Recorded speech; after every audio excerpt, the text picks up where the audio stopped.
तुम दोनों ये जमीन देख रहे हो ना, यहाँ पे बनेगी अपनी फैक्ट्री।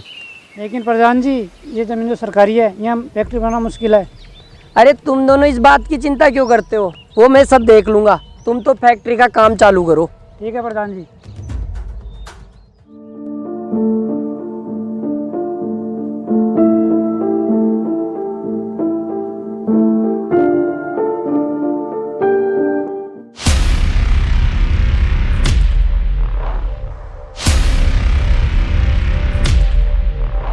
प्रधान जी, ये तो वो कमल की बहन है ना?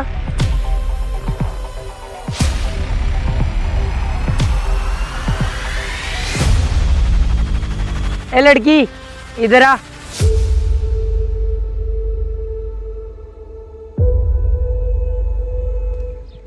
नमस्ते प्रधान जी।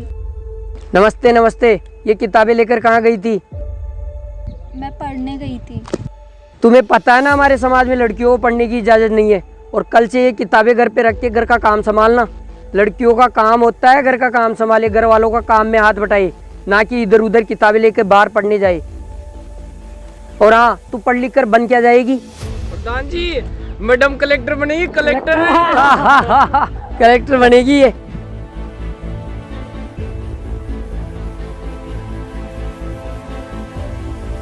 और सुन ले मेरी बात, कल से ये तेरा पढ़ना लिखना सब बंद। क्यों प्रधान जी, हम लड़कियों को पढ़ने लिखने का अधिकार नहीं है? मैं पढ़ लिख कर अपने भैया का नाम रोशन करना चाहती हूँ। लड़कियों का एक ही काम है, घर का काम। वो घर पे रहे, घर को संभाले। हमारे समाज में बहू बेटियों को पढ़ने की इजाजत नहीं है। प्रधान जी, आप अपने रीति रिवाज को अपने पास रखो। पढ़ने का सबको समान अधिकार है, और मुझे पढ़ने से ना आप रोक सकते हो ना आपका समाज। तू तेरे इस किताबी ज्ञान से हमारे समाज में बनाए हुए नियमों को तोड़ेगी। मैं अभी तेरे घर जाकर तेरे भाई से बात करता हूँ। चलो रे।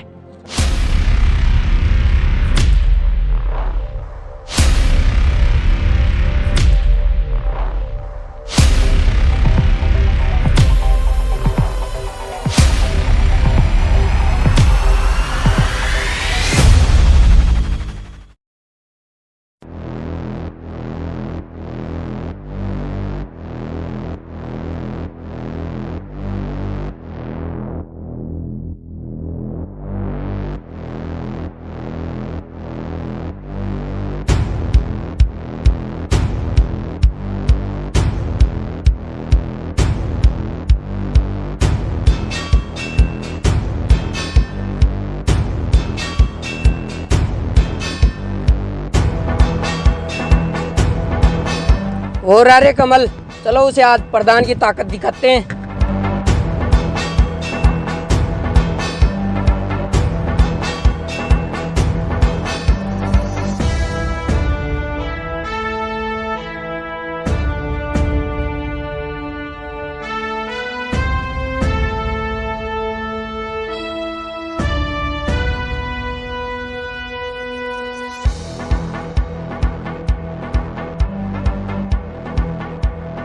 अबे ओ कमल, इधर आ बे, इधर।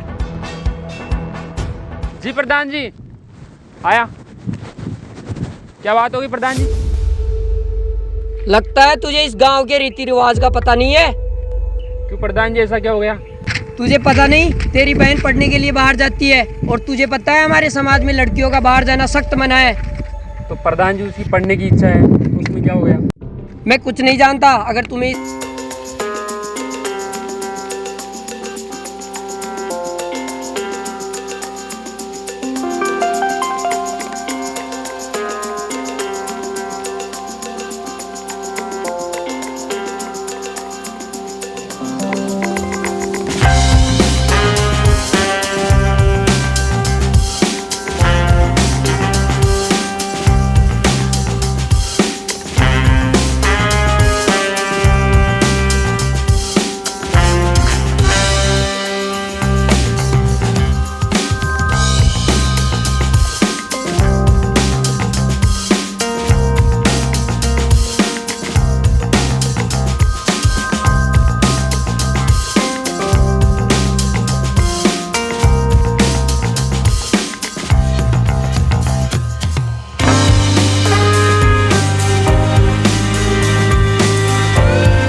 बेटा, तुझे कल क्या बोला था?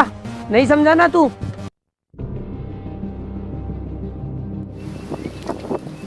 क्या बात हो गई प्रधान जी? तुझे कल समझाया था ना कि तेरी बहन को पढ़ने के लिए नहीं भेजना। भेज दिया ना तू उसे? प्रधान जी वो पढ़ना चाहती है, उसे पढ़ने दीजिए ना। अच्छा, अब तू मुझसे जबान भी लड़ाएगा? देख क्या रहे हो, मारो साले को।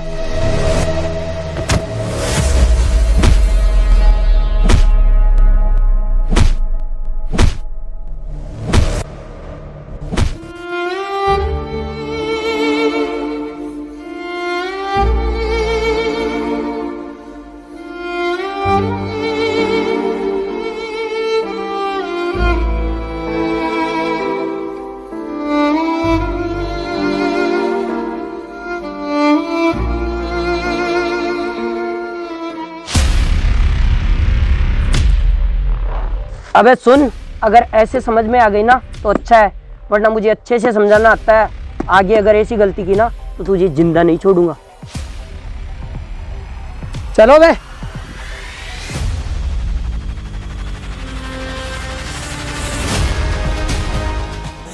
भगवान है कहाँ रे तू।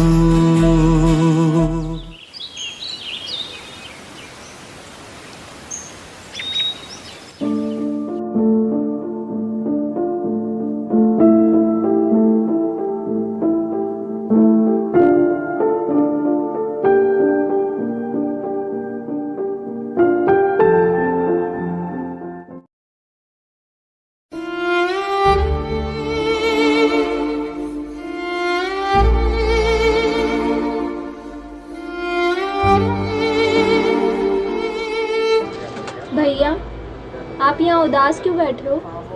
काम पर नहीं गए? अरे कुछ नहीं बहना, उस प्रधान ने मेरे को वहाँ कंपनी से भी निकलवा दिया।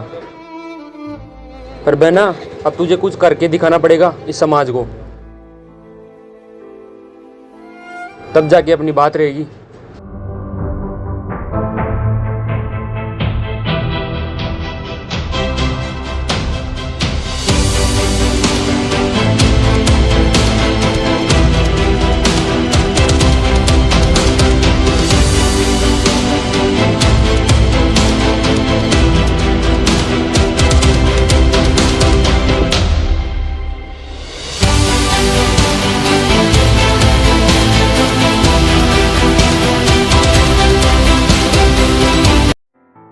अब तो प्रधान जी ने लाइट कटवाना भी स्टार्ट कर दिया।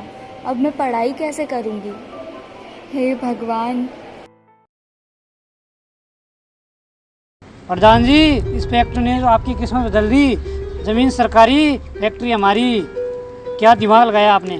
अरे मुकेश, ऐसे ही थोड़ी मुझे प्रधान कहते हैं। अच्छों की वाट लगा देता हूँ मैं।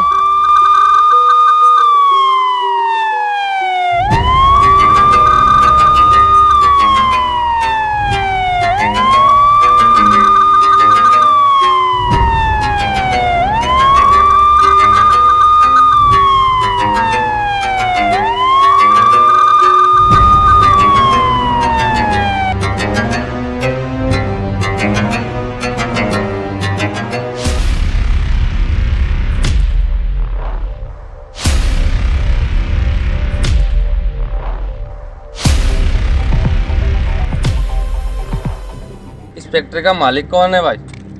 मैं हूँ इस फैक्ट्री का मालिक। बोलो क्या काम है? ये फैक्ट्री बनी हुई है ना, ये सरकारी ज़मीन पे बनी हुई है। इसको सील करने का ऑर्डर आया है हमारे पास। किसने दिए है आदेश? हमारे पास कागज है इस फैक्ट्री के। भाई आप मैडम से चल के बात कर लो। बुलाओ मैडम को।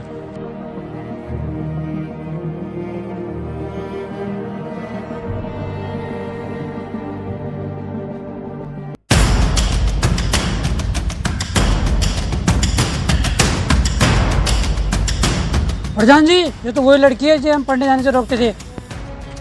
अरे हाँ, कमल की बहन।